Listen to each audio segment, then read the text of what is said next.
ആളുണ്ടോക്കിയാ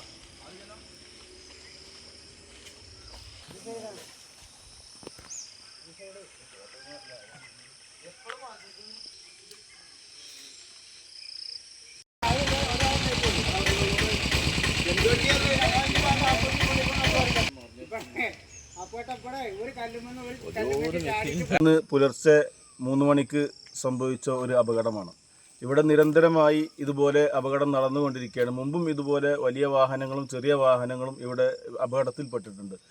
ഈ പല വിധത്തിലും പല പ്രാവശ്യവും ഇതുമായി ബന്ധപ്പെട്ട ഇതിൻ്റെ അധികൃതരെ അറിയിച്ചിട്ടും യാതൊരു തുടർ നടപടികളും ഇവിടെ ഉണ്ടായിട്ടില്ല. ഇവിടെ നിരന്തരമായിട്ട് വളരെ അപകടകരമായ നിലയിലാണ് ഇവിടെ വാഹനങ്ങൾ വന്ന് മറിഞ്ഞുകൊണ്ടിരിക്കുന്നത്.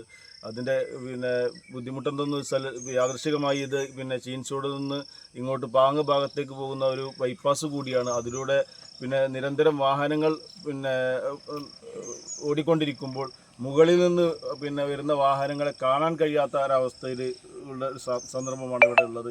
ഈ സമയത്ത് ഇങ്ങനത്തെ സന്ദർഭഘട്ടങ്ങളിൽ ഇതിലൂടെ പാസ് ചെയ്യുന്ന വാഹനങ്ങളിൽ വന്ന് ഇടിക്കാൻ വളരെയധികം സാധ്യതയുള്ള സന്ദർഭം കൂടിയാണ് ഇവിടെ ഉള്ളത്. ഇതിന് തീർച്ചയായിട്ടും ഇതുമായി ബന്ധപ്പെട്ട അധികൃതരെ ഇതിനു വേണ്ട കർശന നിയമ നടപടികൾ സ്വീകരിക്കണമെന്ന് ഈ സമയത്ത് അഭ്യർത്ഥിക്കുകയാണ്.